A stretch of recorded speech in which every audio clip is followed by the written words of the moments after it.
ShartimusPrime. Reading comics, toys are hella sick, hella whacking it. Taking bad hits, taking bad shit. Subscribe for things. Black Panther does. Hey, what's up, you guys? ShartimusPrime here, doing another Transformers action figure review on the Transformers Generation Studio Series, formerly known as Toys R Us exclusive Transformers Dark of the Moon Thundercracker. If you're trying to pick this up, you can get it at Big. Get your big badass toys at BigBadToyStore.com.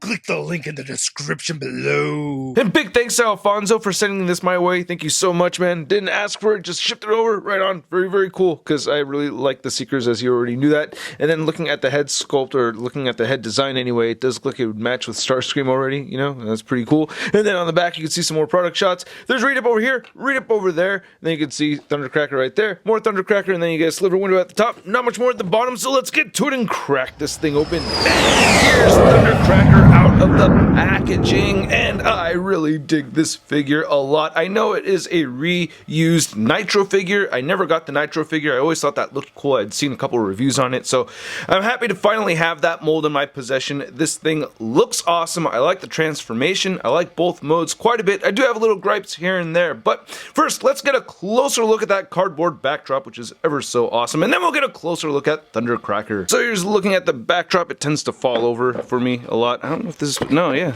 I feel like I'm supposed to kind of bend these like that and it'll stand a little better. But I like this scene right over here. You know, it's all up in the air with all these explosions, and you can see all these other planes in the backdrop that looks similar to the same kind of plane as Thundercracker. I think it's supposed to be an F-16. I'm not 100% sure, but I don't know. Out of all the other backdrops, you know, this one is actually one of my preferred backdrops, so yeah, it doesn't look too bad. But as far as getting, you know, Thundercracker on here while he's in alt mode, it's not really going to work. This is more for robot mode. So looking at this jet mode, I really do like it. I like it quite a bit. I have one complaint, and that's these gray panels right here. I don't totally get that. I wish this was kind of consistent with the rest of these wings, and I tend to have this right side pop out on me a little bit. That's a little frustrating, but not the worst thing. May have been a mistake during transformation. I do like that we have the landing gear, and that could be shoved in all the way, so that's pretty cool. You can just port that upward. These wheels right here don't flop inward, and hey, just like Bumblebee, we get a face at the bottom. That's pretty cool. So you can see how everything, you know, in the robot mode just kind of collapses underneath right there, or folds in anyway. Then you have the guns right here, or the null rays, or the cannons. I don't know what to call them. They look like missiles. But yeah, looking closely, you can see that we have some nice sculpted paneling in here. I like that. I like how the nose looks of the plane. Nice looking cockpit right there. And you can go ahead and flip that up if you'd like. There's just a little bit of space. My nails are kind of short, so it's hard to dig in there. But yeah, if I lift up, you can see right there. Nice looking cockpit, translucent yellow plastic. And I detach that again. Then just looking at one of these wings, I really dig how they kept that whole theme, you know, with the silver and red. I mean, I guess originally it's white and red, right? But you get Decepticon symbol right there, Decepticon symbol right there, not looking too bad. Then here's the back of the plane, looking pretty good. So yeah, that's pretty neat. I don't like this little notch that sticks up here, but it's necessary for the transformation and everything. And then we have this whole rear thruster right here. It looks like a jet right there in the very back. I'm sure you could plug in some effects to that. Yeah, unfortunately I cannot find the flame effects that come with the Leader Class Megatron, so I wanted to see if that would fit in there. If you have that and you have this figure, you know, let me know if that works, but I think that's pretty cool. I'm sure you could port some kind of effect in there. And I do like that we get the Figma stand shaped port right over there, so I'm sure you could fit in other stands, but yeah, the Figma stands end up working best for me, as you saw earlier today. You'd see, or earlier today, just a minute ago in the video, so you could see just port right in there and it'll stand. That's pretty nifty. I do dig that. It really does add to the fun factor. Now to measure out the length of this jet mode, you can see that Thundercracker's at about 10 inches across and standing only at about, I want to say just 4 inches tall. And for your Bayformer Thundercracker comparison, you can see that we have the Thundercracker from the first Transformers movie, which also really didn't appear. Apparently this guy does pop up in Dark of the Moon, I guess. Just whizzes by the screen real fast. I don't remember seeing him, but anyway, you can see that they took the F-22 Starscream Raptor right over here and and just made them, you know, and just changed the colors and made it a Target exclusive, I think this was. So yeah, I've had this up on display. I guess I'm going to replace it with this one right now, you know. And you can see there is a significant size difference between the two of them too. I mean, look how much smaller that older F-22 Raptor is, right? So yeah, kind of cool that we're getting a bigger version of Thundercracker over here. And then for another F-22 Raptor comparison, we have the Studio Series Starscream next to our Studio Series Thundercracker. And they scale pretty well, I guess. I don't know. The Thundercracker is still a bit larger overall, you know, but I do think that they look pretty cool side by side. I guess just knowing that they're supposed to be, you know, studio versions, but you can see them, you know, nose to tail comparison right over there. Not looking too bad. And then here's Thundercracker next to the Voyager Optimus Prime from Studio Series, which I've yet to review. I don't know if I should even bother reviewing this anymore. It's been out for so long. I don't know. Do you guys even care anymore? You even care? I wouldn't blame you if you didn't care, but yeah. I don't know. And god dang it, what's with me and not tabbing things incorrectly? Dang it. And then comparing Thundercracker in jet mode next to your average 6-inch scale figure, here he is next to the Marvel Legends Big Time Letdown Spider-Man. So I like the transformation for this figure. It's not too complicated. It's actually pretty nifty. So take us away, Bumblebee.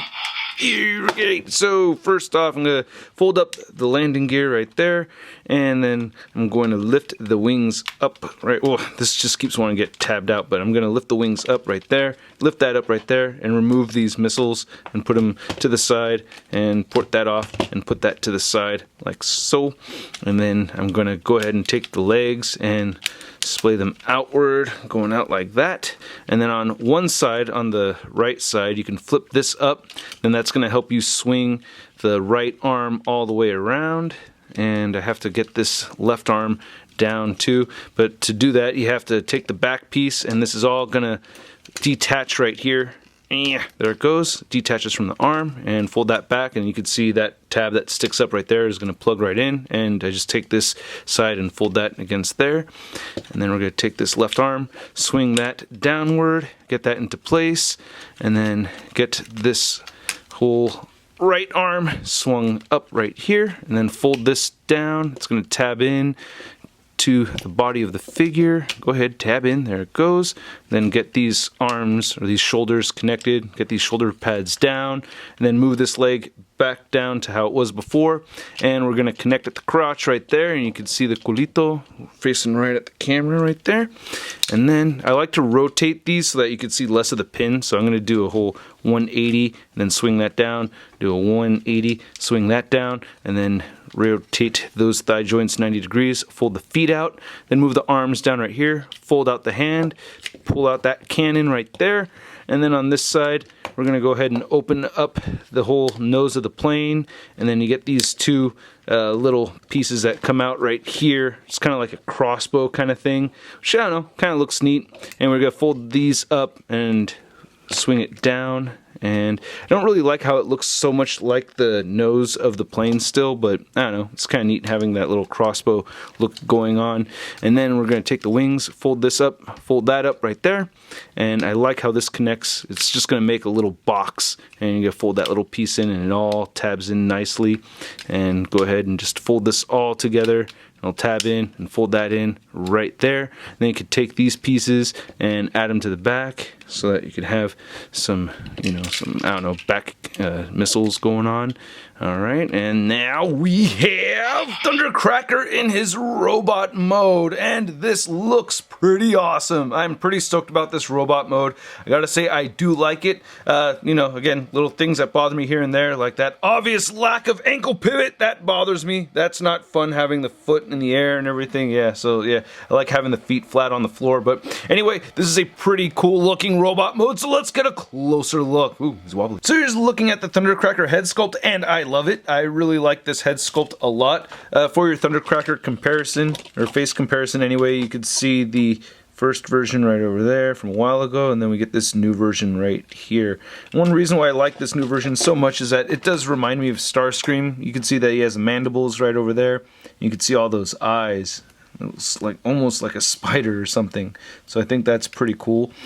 Comparing it to the Studio Series Starscream head sculpt, you can see right there. So they look like they're kind of like in the same family, almost. Kind of? I don't know. Might be wishful thinking. He does have this whole headmaster function where you could pop this off and it doesn't transform or anything like that. So you do have that from it being the Nitro figure, and just port that right back in there.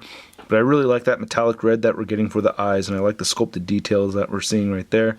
That's very cool. You can see there's a hole in the back from the screw and some sculpted detail right there on the back as well. So pretty nifty. I really like how the torso looks, except for this whole little bit with the yellow. I don't know why that's there. It just seems totally out of place to me. Maybe a blue would have been a little bit cooler to me, but I mean, fairly minor gripe. But I do like the sculpted detail that we're seeing throughout right there on the torso. I think that looks pretty nifty. That's cool. I like these shoulder pads. I'm just looking at the arms. I love that we get this cannon for the left side right here. And you can go ahead and shift that inward if you'd like. And you can pour it all the way outward. And then on this side, as we saw a little bit earlier, you know, you get this whole piece sticking out right over there. So I do like that they have that cannon sticking out on the left side. Kind of balances the figure out a bit, you know, perfectly balanced. Anyway, looking at the legs right here, not a whole ton going on. You can see some wires and stuff, little gear pieces and things like that. That's pretty nifty. I like how the feet look right here too. Pretty stable. You can have these, I don't know, it kind of looks like fingers right here for the heels. So yeah, just looking at the back of it, not a whole lot going on in the back. I do like how we get these two pieces sticking out right over here, like, I don't know, kind of like little like rockets or something. If you want them holding these little, you know, these little missile thingies, you can do that. I think it's a little redundant because he already has weapons on each side, but yeah, you can make that happen. It just really doesn't seem like this is supposed to go on the right side, so yeah, I tried folding this out and everything, but yeah, I'm just going to leave it like that. So I don't know, I think these do look a little cooler sitting up top right over here, yeah. So we got some pretty decent articulation with this figure. You can get his head looking up. You have to move this whole panel piece that's like right at the base of the neck and everything, so that'll tilt upward, and you can get some downward motion if you kind of start popping this thing out a little bit, you'll look down. So that's kind of nifty. And pushing it back in right there, you can see I can get side to side motion and no real head tilting. Doesn't want to stay there.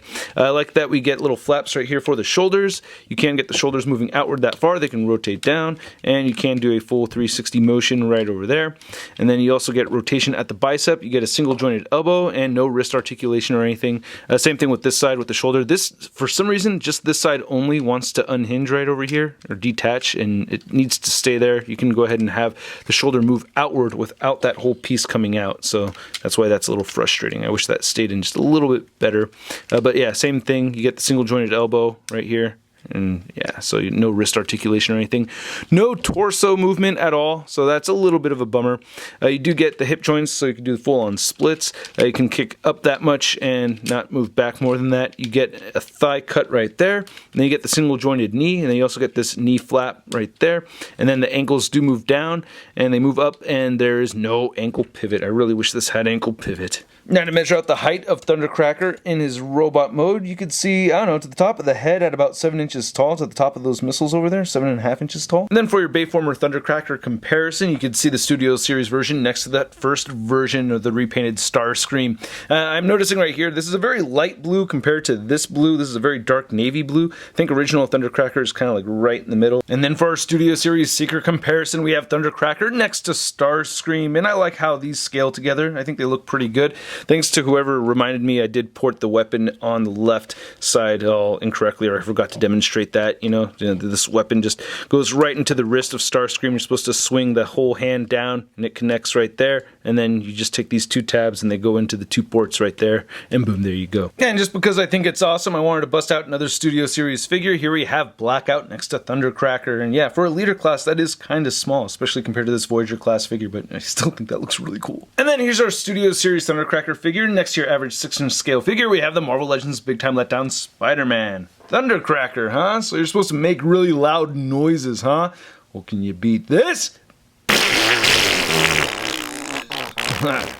Try beating that. Okay, you win.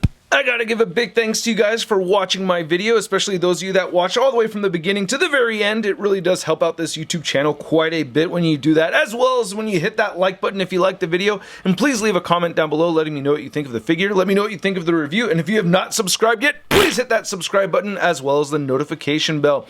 I really like this figure, and I love having this figure on the Figma stand. You can see it's plugged right into that little colito, and it looks really good. I really like this flight pose, and I gotta give a big thanks to Alfonso for sending this out my way. I didn't ask for it. You know I didn't have it, and I really appreciate it. It really hit my geek spot a lot. It really made me happy. I like the figure. Yeah, I do have some problems with it here and there, but I still gotta give it a Sud rating of... It's not too bad. It just makes me happy, man. What can I say? I really like this piece a lot, and I'm especially stoked for movie version seekers right now, especially after seeing that clip and the Bumblebee trailer. If you hadn't seen my reaction video or my actual review, please go ahead and check that out. A bunch of people thought that the Sud review was the real review, but hey, you know what I mean? Sometimes stuff goes over people's heads. But yeah, check out those videos if you haven't already. They're fun to watch. And again, I hope you liked this video, so please hit that like button if you liked the video. If you'd like to see a photo gallery of images, it'll be over at ShartimusPrime.net. And if you'd like to follow me on the social media, check me out on the Facebook, Twitter, Instagram, and Twitch. Links to everything in the description below. I'll catch you guys later. Peace!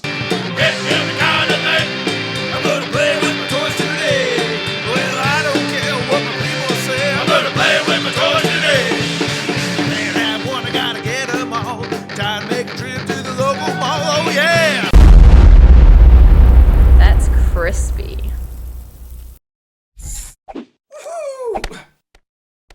Hey, new Shartimus Prime videos. Hey, you should click one. Yeah, click on one of them. Or subscribe if you haven't. Your